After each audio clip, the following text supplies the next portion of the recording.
Pirmiausia, noriu pasveikinti visus prisijungusius ir šiandien susitinkame su Lietuvos čiuožimo federacijos nariais, sportininkais tikiu. Ir aišku, pirmiausia, norim pasveikinti visus, pasidžiaugti, kad mūsų Lietuvos dailiojo čiuožimo sporto šaka tikrai tokia yra aukštumoje, sakyčiau. Ir mums kaip sveikatos specialistams labai rūpi, kad mūsų sportininkai būtų sveiki. Tai tiesiog norėtume pristatyti tai, ką mes turim, ką mes žinom, pasidalinti su jumis ir tikėkime, kad jums tai bus naudinga jūsų veikloje, jūsų sporte, jūsų artimiesiams galų gale. Tai gal ir pristatau tada Joną Lapinską. Labai džiugu man jį pristatyti. Mes esame kolegos. Tai Jonas yra dietistas, visuomenės sveikatos specialistas. Jisai yra taip pat įvairių konferencijų sveikatos ir mitybos klausimais lektorius. Taip pat konsultuoja klinikose Angion ir Gauko. Taip pat jau 14 metų domisi ir praktikuoja, taiko savo veikloje būtent maistinių medžiagų poveikį sveikatai ir turi puikius rezultatus. Tad tikrai drąsiai kviečiu jo paklausyti ir pasinaudoti jo įžvalgom ir patarimais. Tai prašau, Ačiū labai, Jolanta. Tikiuosi, mes ilgai neužtruksime. Aš parašiau tokią pakankamai įdomią, galbūt ir aktualią temą maitinimasis būtent sportuojantiem. Ir šitoje temoje paliesime keletą aspektų. Ne tik tai, ką maitintis ir kaip maitintis, nes turbūt kiekvienas iš jūsų turit pakankamai nemažai specialistų. Turiu omeny federacijoje arba skirtingose komandose yra nemažai specialistų, kurie patarė tiem sportininkam. Tačiau reikia nepamiršti, kad mums reikia ne tik tai pasimaitinti ir apsirūpinti save energiją, kad turėtumėm jėgų sportuoti. Tačiau mums reikia ir spręsti tam tikrus iššūkius, kurie kyla sportuojant. Tai aš šiandien dienai taip pat paimsiu ir iššūkius ir apie tos iššūkius daugiau. Ir jeigu turėsite klausimų, vėliau galima bus apie tos klausimus, į tuos klausimus jums atsakyti. Ir jeigu bus vėliau kažkokių tai klausimų, vėliau su manim galima susisiekti. Keliaukime per paskaitą. Mane jau pristatė, aš galbūt neprisistatinėsiu, tačiau vienoje iš klinikų, kurioje dirbo Angion klinika, ten yra kraujotakos ir onkologijos klinika, kurių po gydymo vadovauju tokiai sveikatos prevencijos programai toje klinikoje ir kardiologai ir onkologai tenai dirba ir duoda tam tikrus sprendimus, gydymo tam tikrus sprendimus ir po gydymo sugebu sukurti ir su tais sprendimais prieš uždegiminę mitybą. Tai yra mityba, kurie mažina uždegiminius procesus, lėtinius uždegiminius procesus, kas ypatingai labai svarbu sveikstant arba norint pasveikti. Taip pat ne ką mažiau svarbu ir sportuojant. Trumpai, truputėlį fizinio aktyvumo nauda sveikatai mes tikrai puikiai žinom. Pagerėja ir širdies, ir kraujotakos sistema, nutukimas mažėja, nesunaudoja energiją, nuotaika gerėja. Tačiau reikia nepamiršti ir tikrai yra daug naudų ir tas ilgamžiškumas, tai sportas, sveikata ir reikėtų sportuoti. Tačiau reikia nepamiršti vieno labai svarbaus dalyko - fizinis aktyvumas ir ypatingai profesionalus fizinis aktyvumas. Tai yra profesionalus arba labai aktyvus savo organizmo eikvojimas ir sukuriamas tam tikri procesai, kurie pažeidžia mūsų audinius. Pažeisti audiniai įtakoja mūsų nervų sistemą ir įtakoja mūsų tam tikros kepenų funkcijas, kraujotakos visą funkcijas, imuninę sistemą ir atsiranda lėtiniai uždegiminiai procesai ir ūminiai uždegiminiai procesai. Ir prieš kiekvienas varžybas, kuo daugiau sportininkas gauna fizinio krūvio, tuo labiau imuninė sistema pasisilpsta. Ir šitoje vietoje, sakyčiau, mes su maistinėm medžiagom tikrai galim pagerinti kad jie neatkristų, tie sportininkai profesionalai neatkristų išvažiavę kažkur tai užsienį ir nesusirgtų, arba kažkur tai nepasigautų kažkokio tai virusiuko ir juos, kai imuninė sistema nusilpus, ir juos galėtų išvesti iš fizinio aktyvumo, fizinio pasirengimo starto. Tai reikia nepamiršti šitą procesą, ir čia jau ypatingai svarbu vaidmenį vaidina tam tikros maistinės medžiagos, kurias šiandien aš čia būtent ir paliesiu. Šiaip energijos poreikis, jeigu kalbėti globaliai apie mitybą, tai reikia sunaudoti tiek energijos, kiek tu ją sunaudoji, kad jos užtektų. Taip? Tai aukšto ir intensyvumo sportininkai arba profesionalus apie 40-50 kilokalorijų. Labai svarbu reikia, aišku, ir maitinimosi, kada ir kuo maitintis. Ir pagrindinės tos grupės angliavandeniai, baltymai ir riebalai reikėtų rinktis kuo geresnius. Apie 60% raciono turėtų sudaryti pilnaverčiai grūdai, daržovės, vaisiai. Ir labai vengtina tų perdirbtų angliavandenių, cukrų pavidalų, botonėlių pavidalų, saldintų gėrimų pavidalų ir panašiai. Kas iš tikrųjų dažnai labai šių laikų mūsų mityboje net ir sportininkai naudoja. Baltymai, vėlgi reikėtų rinktis kokybiškesnius baltymus, tai yra liesa mėsa, žuvis, ankštiniai augalai, kiaušiniai, kas toleruoja pieną, pieno baltymai, kas netoleruoja, galbūt galėtų rinktis A2 pieną, kuris neturi kazeino A1 baltymo ir kuris neturi laktozės. Tai yra irgi puikus baltymų šaltinis. Taip pat galima naudoti įvairius baltymų papildymus ir visą kitą, galbūt trumpai apie tai šiandien pakalbėsime. Ir riebalai, ypatingai didžiulį vaidmenį mūsų racione sudaro riebalai. Apie 30% dienos raciono turėtų sudaryti, ir tai turėtų būti tinkami riebalai. Kokiegi yra patys tinkamiausi riebalai? Aš sakyčiau, tai yra pirmas. Tai yra alyvuogių aliejus, tai yra mononesočiųjų riebalų rūgščių grupė. Avokadai taip pat įeina į šitą grupę. Tai yra gerieji riebalai.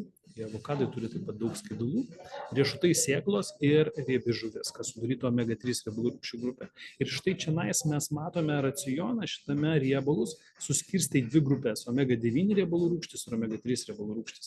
Ir tai turėtų sudaryti didžiausią mūsų raciono dalį. Visi kiti riebalai, mėsos riebalai, pieno riebalai turėtų sudaryti žymiai mažesnę dalį mūsų maisto raciono, nes jie dalyvauja uždegimo reakcijos. Ir jeigu mes jų gauname per daug, prasideda uždegiminiai procesai, ką mes turėtumėm vengti mūsų mitybą. Taip pat reikia nepamiršti, kad vanduo turi didžiulį įtaką ir sportininkas tikrai negalės pasiekti fizinio rezultato, jeigu jisai bus hidratuotas, jeigu jisai neturės pakankamą kiekį skysčių. Tai skysčiai ir elektrolitai prieš, po ir per treniruotę turėtų būti labai aktualūs ir pastoviai naudojami. Turėtų gerti prieš, per ir po, būtinai. Tai vienas taip pat iš mūsų svarbiausių maisto dalių - vanduo, ir labai priklauso jo kiekis nuo intensyvumo, aišku, treniruotės. Tai aš sakyčiau, kiekvieną valandą treniruotės turėtų būti minimum 1 litras vandens. Ir taip pat labai svarbu vandens išgertas kiekis nuo temperatūros, kurioje dirbama. Tai jeigu mes kalbame apie čiuožėjus, tai turbūt temperatūra nėra aukšta, tačiau priklauso ir nuo asmenybių, nuo prakaitavimo lygio irgi kokį tą kiekį reikėtų naudoti. Ir taip pat labai svarbu, nuo kokio maisto valgom. Jeigu valgomas keptas maistas, vandens turėtų būti išgeriama daugiau. Jeigu šviežias, natūralus maistas, vandens kiekis galėtų būti reguliuojamas paprasčiau. Ir kokia įtaka šiuolaikinė mityba ir kokias grėsmės tos šiuolaikinės mitybos turi mūsų organizmui, tai ypatingai sportininkų.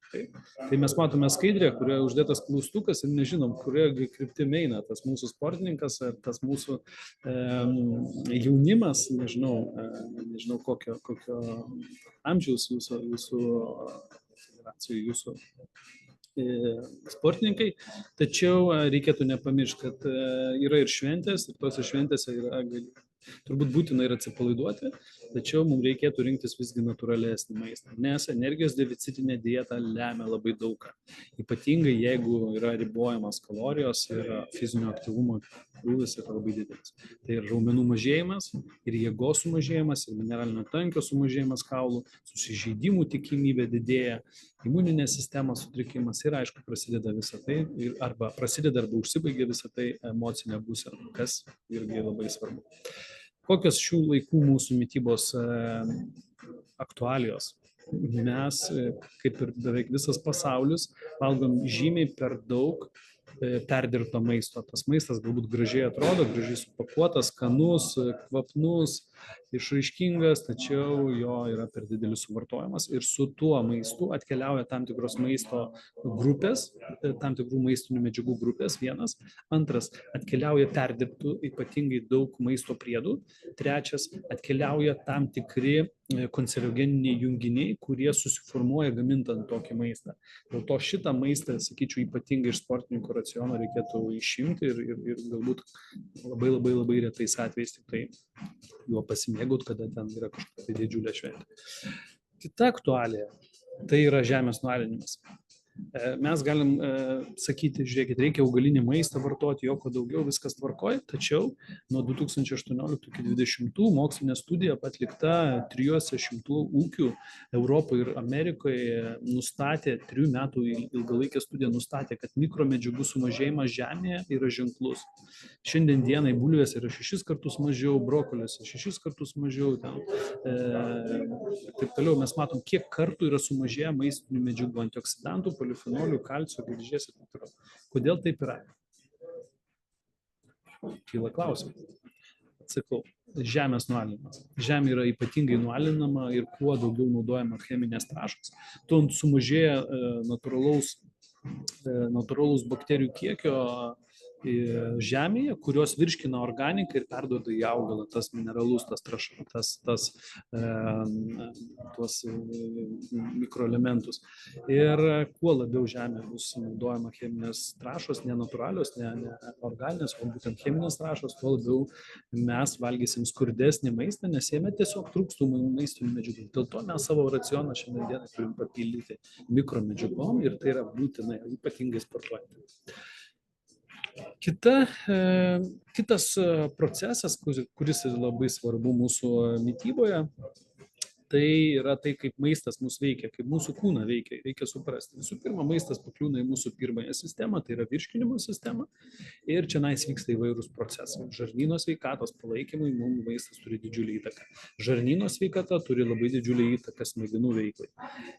Vėliau, jeigu viskas tenai funkcionuoja gerai, jeigu mes tinkamą maistą atnešam, kuris gausus ir fermentų, kuris gausus prebiotikų, kuris gausus probiotinių skaidulų, tada žarnynas veikia gerai, funkcionuoja gerai ir tada pakliūna tos medžiagos į kraujotaką. Ir kraujotakos procesu cirkuliavimo tos medžiagos tada gali nukeliauti iki ląstelių.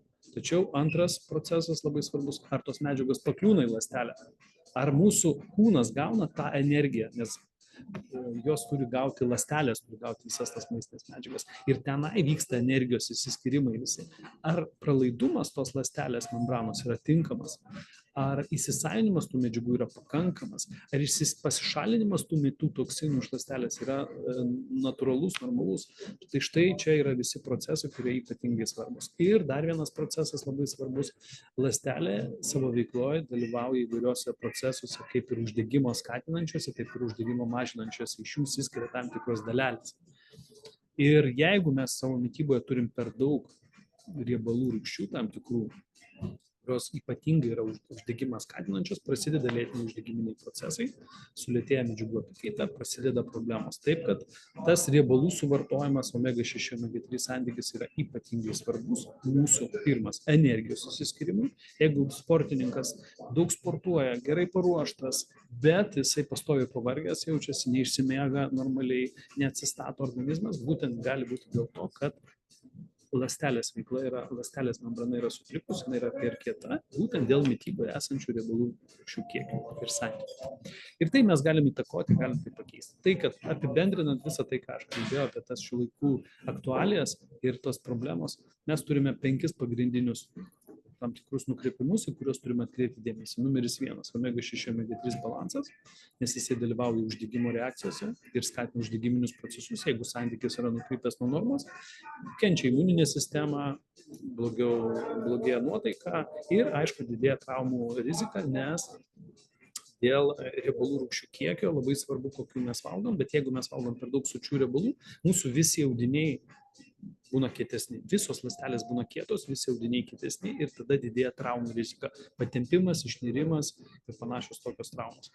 Beje, teko atlikti 3 metų studiją su futbolininkais ir pastebėta, kad sureguliavus omega-6, omega-3 santykį, traumų dėl patempimo, išnirimo ir panašiai sumažėja. Ir sportininkai žymiai daugiau praleido laiko treniruotis ir pasiekė fizinės geresnės rezultatus. Antra problema tai prebiotinių skaidulų trūkumas. Visgi mes naudojam ir savo mityboje, ir šių laikų maiste yra per mažai skaidulinių medžiagų, mes jų suvartojam per mažai ir prasideda žarnyno problemos panašiai. Mikroelementų trūkumas būtent dėl žemės nualinimo, kaip aš ir minėjau, ir to maisto suvartojimo mažesnio. Kalorijų disbalansai gali būti per daug, gali būti per mažai, iš čia atsiranda viršsvorio nutukimai. Ir dar viena paskutinė, tai miego, poilsio, streso disbalansai, tai reiškia nesubalansuotas poilsis, fizinis aktyvumas, sportas su atsistatymu. Ir tada kyla įvairūs stresai, nerimai ir panašiai. Ir tai įtakoja taip pat ir traumą. Taip kad jas visus 5 reikėtų vienu kartu komplektuoti ir vienu kartu spręsti. Ir vieno kažkurio tai pagerinimas neatstoja kito problemos išsprendimo arba pagerinimo. Juos reikia visus kartu spręsti. Ką mes siūlom ir ką aš galėčiau pasiūlyti? Visų pirma, personalizuoti sprendimai. Kiekvienas sportininkas ir kiekvienas žmogus yra unikalus. Kaip nustatyti, ko reikia žmogui? Pirmas. Mes ką siūlom, ir štai čia yra QR kodas, kurį galima nuskanuoti ir duoti ir savo sportininkam nuskanuoti ir pasižiūrėti. Ten yra sveikatos klausimynas. Atsakę į sveikatos klausimyną, kiekvienas asmuo palikė savo kontaktinius duomenis, su juo bus susisiekti ir su juo mes galėsim pakalbėti, padėti jam išspręsti tam tikrus procesus. Pirmos 20 minučių nemokamos, jeigu norėsim pakartotinių konsultacijų, mes imam pinigus už konsultaciją. Tai pirmas dalykas. Antras dalykas, ką mes galim padaryti, mes padarom kraujo tyrimus. Mes turime labai tikslius kraujo ląstelės tyrimus, kurie parodo kraujo ląstelės sveikatą ir parodo, ko mityboje buvo per mažai, ko mityboje buvo per daug, kad galima būtų jį išspręsti su būtent maitinimosi pagalba ir jeigu trūksta kažkurių tai maistinių medžiagų, su papildų pagalba. Kraujo tyrimai keliauja į nepriklausomą laboratoriją esančią Osle, mokslo centre. Ir toje laboratorijoje tyrimas kraujas. Maždaug per savaitę laiko gaunami kraujo tyrimo atsakymai ir po savaitės mes galim tada jau po kraujo tyrimo paėmimo, poros lašiukų iš piršto, mes jau vėliau galime tada visą tai padėti žmogui spręsti. Na ir koks tolimesnis kelias, kai mes atliekam į sveikatos tyrimą, į sveikatos klausimyną, padarome kraujo tyrimą, pasirinkimas mityba.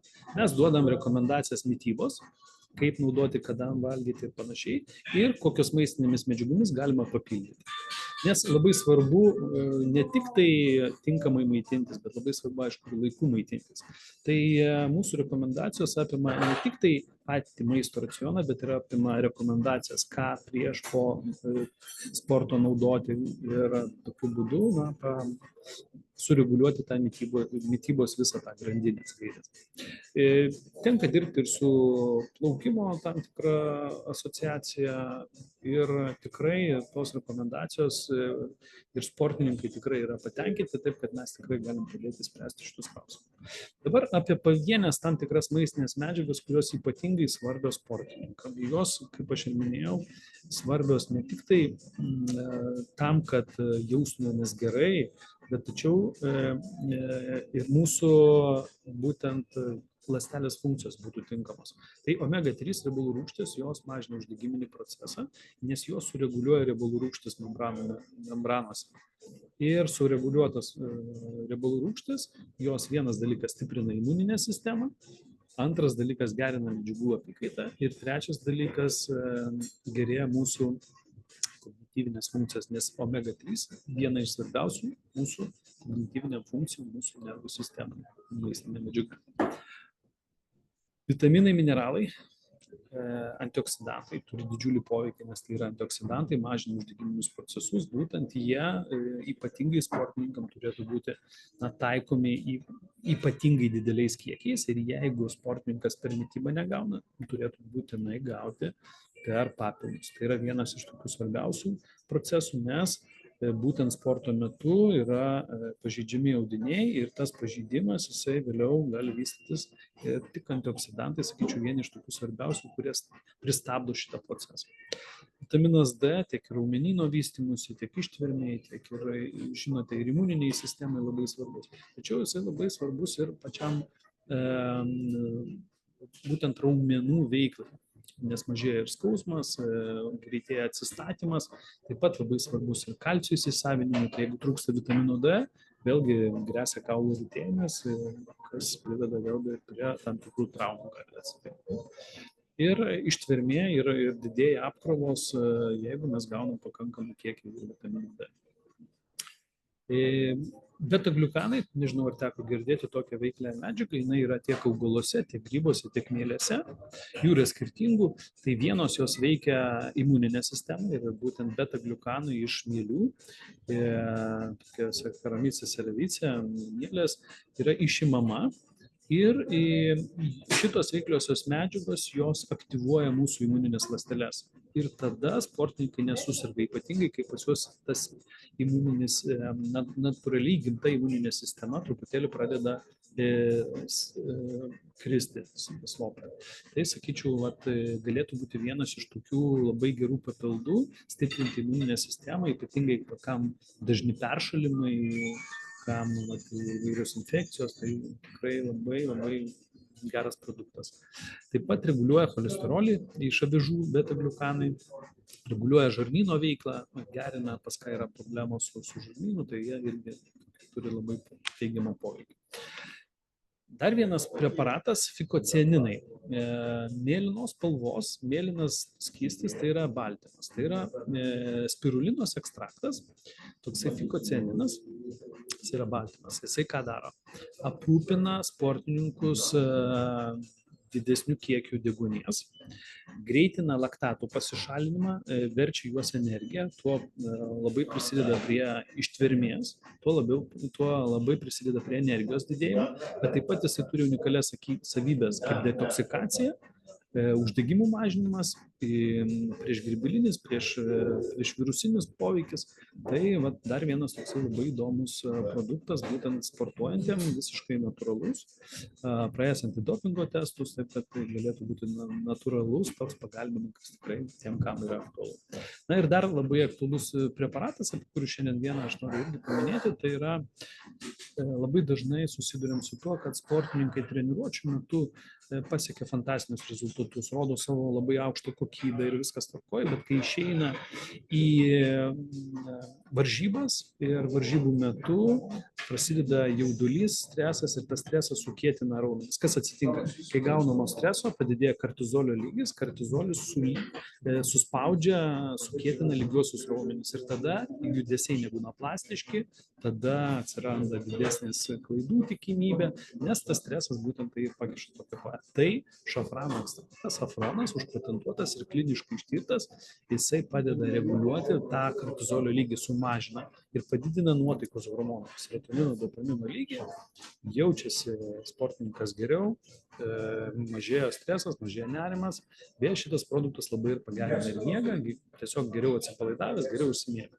Ir tai galėtų būti naudojamas, vėlgi antidopingo testai praeiti, tai galėtų būti vienas iš tokių puikių natūralių produktų, kurie gerina emociją, dėmesį, koncentraciją, mažėja nerimas, stresas ir visa tai yra tikra ir išmatuota ir išbandyta jau ne vienerius metus. Na ir pabaigai, iš tiesų mes turėtumėm atsižvelgti tai, kad kiekvienas iš mūsų, ir aš dažniausiai šitą skaidrę naudoju pačioj pabaigoje, turėtumėm pagalvoti apie save ir apie savo šeimą. Ir savo šeimoje mes turėtumėm taip pat skatinti tuos įpročius. Tai įpročių kūrimas ir skatinimas, sakyčiau, ypatingai labai svarbus pavyzdys mūsų šeimose, mūsų vaikams. Kuo daugiau natūralaus maisto, kuo mažiau cukraus, kuo mažiau saldumynų. Pyragas geriausias namų gamybos, aišku, arba vaisiai, uogos. Na ir visą tai mes turėtumėm perduoti savo jaunimui. Ir ką mes dar turėtumėm atsižvelgti tai, kad mes turim praturtinti savo mitybą maistinėmis medžiagomis, kurių mums trūksta. O iš kur nustatyti, ko trūksta, pasidaryti kraujo tyrimus, apie ką šiandien kalbėjau.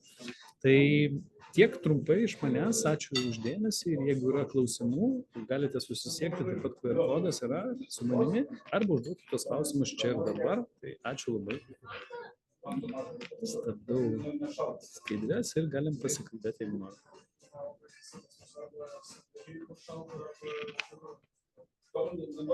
Dėkoju Jonai, tikrai kviečiu pasinaudoti galimybę šiuo metu užduoti klausimų, dar laiko turim, manau, Jonas taip pat atsakys jums.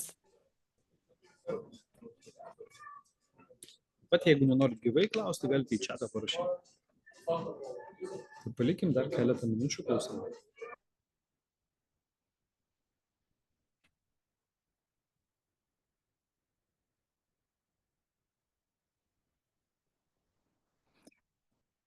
Tai aš noriu paklausti dalyvių, ar buvo kažkas naujo, gal viskas girdėta, kaip jums atrodo?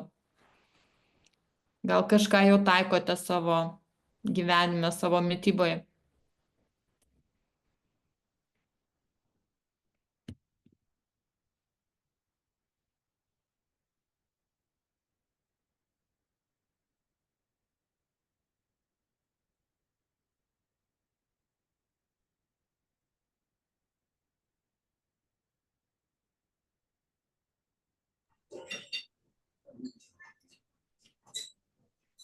Na, kadangi klausimų nėra, tai turbūt baigsim mūsų susitikimą.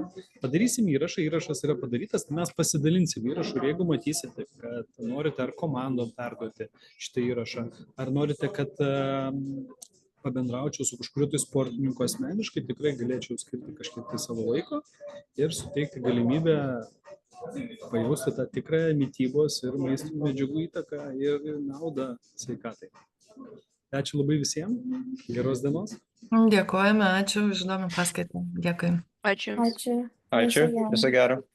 Sėkmės visiems. Sudie.